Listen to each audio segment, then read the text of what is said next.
আসসালামু আলাইকুম দর্শক, আপনাদের ইলেকট্রো সার্কিট পোস্টমর্টেম ইউটিউব চ্যানেলে স্বাগতম। আপনারা আমার হাতে এখন যেই সার্কিটটি দেখতে পাচ্ছেন, এটা হলো পাম 8610 মডেলের একটি ক্লাস ডি এমপ্লিফায়ার সার্কিট। আপনাদের এখন এই সার্কিটের ফুল রিভিউ দেওয়ার চেষ্টা করবো ইনশাআল্লাহ। এই সার্কিটে আপনারা 6 ভোল্ট থেকে 15 ভোল্ট পাওয়ার সাপ্লাই দিতে পারবেন। তবে আপনারা যদি এই সার্কিটে 12 ভোল্ট 5 অ্যাম্পিয়ার কারেন্ট দেন তাহলে আপনারা ফুল সাউন্ড পাবেন। তবে আপনারা এই সার্কিটের দুই পাশের আউটপুট থেকে 10 ওয়াট করে মোট 20 ওয়াট আউটপুট পাবেন।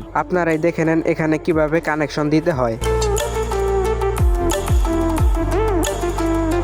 এই সার্কিটের প্রত্যেকটা যন্ত্রপাতি খুবই ভালো কোয়ালিটির। এই সার্কিটে একটা ইন্ডিকেটর দেওয়া হয়েছে, এমনকি সুইচের জন্য আলাদা লাইন করা হয়েছে। এই সার্কিটে সাউন্ড কন্ট্রোলের জন্য একটি ভালো মানের ভেরিয়েবল রেজিস্টার বা ভলিউম ব্যবহার করা হয়েছে। এই সার্কিটের পিসিবি কোয়ালিটি খুবই ভালো এবং শক্ত কোয়ালিটির। এই সার্কিট দিয়ে আমি গান বাজিয়ে দেখেছি, খুবই ভালো কোয়ালিটির সাউন্ড পাওয়া যায়। এই সার্কিটটির দাম আমার কাছ থেকে নিয়েছিল মাত্র 220 টাকা। চাইলে আপনারাও নিতে পারেন। আমার পছন্দের ক্লাস ডি এমপ্লিফায়ার গুলোর মধ্যে এটাও রয়েছে। আর সবশেষে আপনাদের একটি কথাই বলতে চাই, আমার এই চ্যানেলের ভিডিওগুলো যদি আপনাদের ভালো লেগে থাকে তাহলে অবশ্যই আমার এই চ্যানেল সাবস্ক্রাইব করে পাশে থাকবেন। ধন্যবাদ।